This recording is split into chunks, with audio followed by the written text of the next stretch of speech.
Welcome to another episode of our video series of the Philosophical History with Contemporary Critique. Hello. It's excellent to be back. It's great to have you. How's your week been? It's been good, thank you. Though I have to say, the material for today's discussion, it's really been sitting with me. I know exactly what you mean. It sort of makes you want to re-examine every single thought you've ever had. Yeah. We have a fascinating collection of source notes today, all about, well, the architecture of knowledge itself. That's a good way to put it. Yeah, how we build philosophical systems, the life cycle of those ideas, and this really humbling gap between our modern assumptions of superiority and what the ancients actually knew. Precisely. We're really doing an intensive analysis of what intellectual contribution even is. Our mission, I think, is to figure out what it actually means to contribute something new. Okay. And to do that, we have to start with a very personal question. Why are we so fiercely, almost religiously, compelled to defend our own views?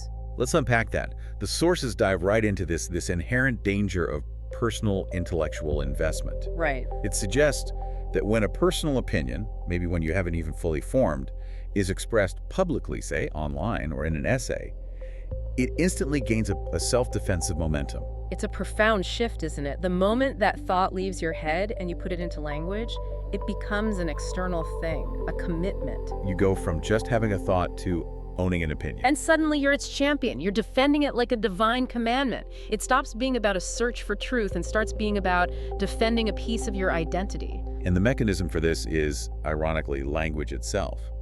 The notes argue that words, the systems of language, they inherently create this momentum. Yes, language is institutional. That's the key. It forces you to choose sides, to define things rigidly. Even if you, the speaker, feel some ambiguity, the grammar and vocabulary compel you to defend that viewpoint. So you get trapped defending the boundaries the words created, not the idea itself. Exactly. I mean, you've probably felt that mid-argument where you realize you're defending a position you barely even believe just because the conversation forced you into that corner. All the time. And this leads directly to a massive societal problem.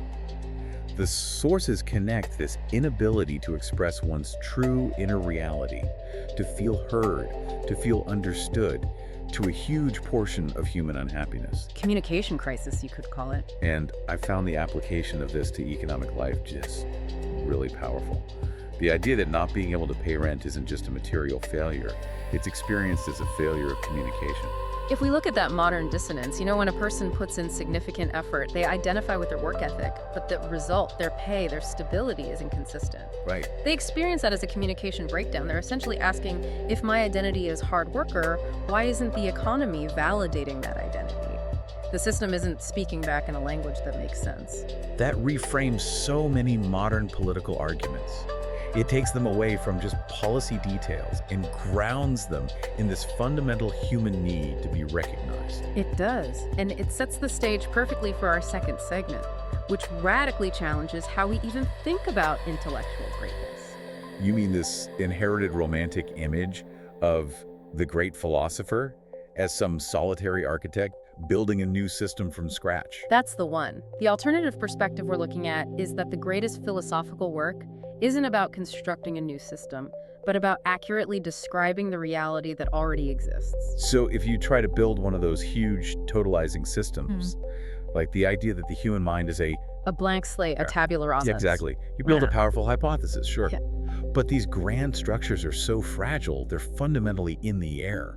One good counterexample can bring the whole thing crashing down. Because they try to capture everything, which means the true giants, the ones who last, they aren't the pure innovators. They're the synthesizers. Precisely. The great classical thinkers were mostly synthesizing and compiling knowledge that was already there. They were striving for the highest possible fidelity to shared human experience. Take the author of the Metaphysics, Aristotle. A perfect example. He didn't invent logic or observation out of thin air. He refined, he compiled, he categorized the knowledge already present in the Greek world. He gave it a stable, descriptive structure that lasted for millennia. But doesn't saying that diminish their originality? I mean, if he was just compiling, how is that genius? But that's where the skill of synthesis is genius. It's not just copying, it's bringing order to chaos, seeing the underlying connections that even the originators missed. Okay. You see this pattern everywhere. Think about ancient physics. It was known as the Great Synthesis, the megalysyntaxis. It was a huge compilation of all observable phenomena focused entirely on common sense reality. It's describing the landscape you're already standing on, instead of drawing a map for a fictional continent. And this applies perfectly to the arts. Our post-romantic culture loves the genius who breaks the past, who shreds the canvas or destroys musical conventions. We glorify the rebellion itself. Yet, you look at a master of the Baroque like Johann Sebastian Bach.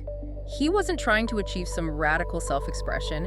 His genius was in fulfilling very specific, functional jobs. Writing music for a church service or a town festival. Exactly. And he achieved something monumental not by ignoring the past, but by masterfully synthesizing pre-existing Italian styles with German counterpoint.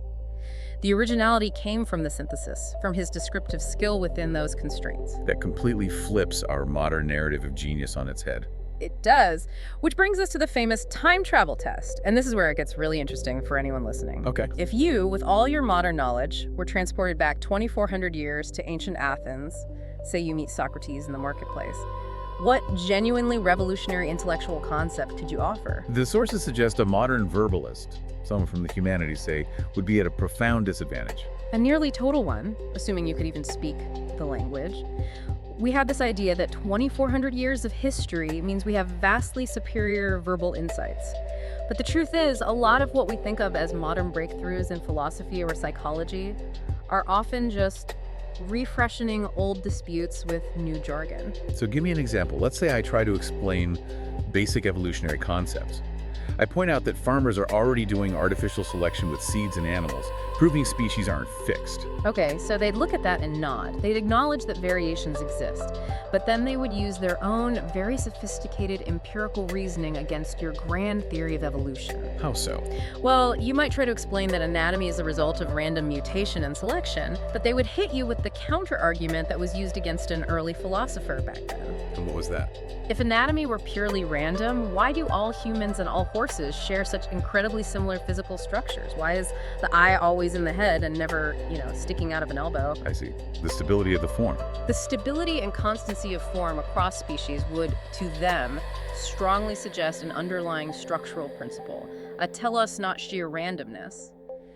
Your observation about selective breeding wouldn't be enough to overcome that core critique. They weren't simpletons. They'd just drawn a different, coherent conclusion from the same observations. Exactly, and that highlights the context problem. Knowledge is only logical within its paradigm, and you can't just bring back technology either. Right, because a single piece of tech is useless on its own. Imagine bringing back modern, easily managed beehives from the 19th century. They'd be useless. Why? Because you lack the entire industrial context. The material science, the machinery to make them. The economic infrastructure to support it. You can't just drop in a piece of technology without all the supporting knowledge required to create and maintain it. Our knowledge only works inside our industrial age. Which brings us to a pretty bleak assessment of knowledge transmission, especially in the verbal fields. The notes call it the leaky bucket. Yes. In fields like ethics, philosophy, history, information degrades. It leaks across generations because the context is lost. Which is why we constantly have to refreshen old insights. We have to reread Plato to understand why he matters. We have to reprove geometric theorems to every new student. We have to rediscover the genius of Leonardo. Progress in these areas looks minimal or maybe just cyclical. In contrast, scientific history isn't a straight line of accumulation. This is where the idea of paradigms is so critical. We have to bring in Thomas Kuhn's work here. He argued that scientific history is a series of revolutions paradigm shifts, like the shift from ancient physics to Newtonian physics. And a paradigm isn't just a new fact, it's a total change in the rules of the game. It changes what questions you're even allowed to ask. And crucially, new paradigms don't just instantly replace old ones. No, this is where the institution is key, not the individual genius. Exactly. Institutional inertia churches, universities, means old systems can persist for centuries. You have long periods of conflicting truths coexisting. Institutions, not individual flashes of genius, are the real gatekeepers of what knowledge gets accepted. So if creating individual breakthrough systems isn't the big achievement, and verbal knowledge constantly leaks, what has humanity actually achieved verbally over these 2,400 years? What's our collective triumph? The sources identify one truly monumental achievement: the mere idea and, crucially, the expectation of freedom. Just the idea itself. The notion that individuals should participate in governance, that they should have self-determination and equal moral weight before the law. It feels so fundamental to us now, but it was completely alien in the past. It was foreign. I mean, when you read Aristotle, he accepts natural slavery, the idea that some people were inherently suited for servitude as a fixed natural category. And he was a brilliant man. A brilliant man working within a different structural logic. The collective achievement, built brick by institutional brick over millennia, is creating a moral vocabulary and an expectation that structurally rejects that premise. That is profound. So the ability to even conceive of and demand self-determination is the triumph. It's the verbal achievement that transcends the cycles of philosophical debate. And this brings us full circle to that compulsion to contribute. It fundamentally critiques our modern obsession with the individual genius who has to break and create. That romantic ideal. That intense focus on individual creation and fame is, I would argue, a kind of intellectual poison. True contribution often lies not in personal glory or creating a new anicism, but in participating in and strengthening the collective structures that transmit knowledge. So it's a shift from the individual star to the integrity of the collective system. Yes. And if we take that lesson from the last 2,400 years, what's the greatest advantage you, the listener, gain by studying this ancient history? What is it? It's gaining the outside perspective to critique our own era. By looking back to a time when the basic assumptions about everything were different, we gain the distance to see the hyper-focus on the individual that defines our age.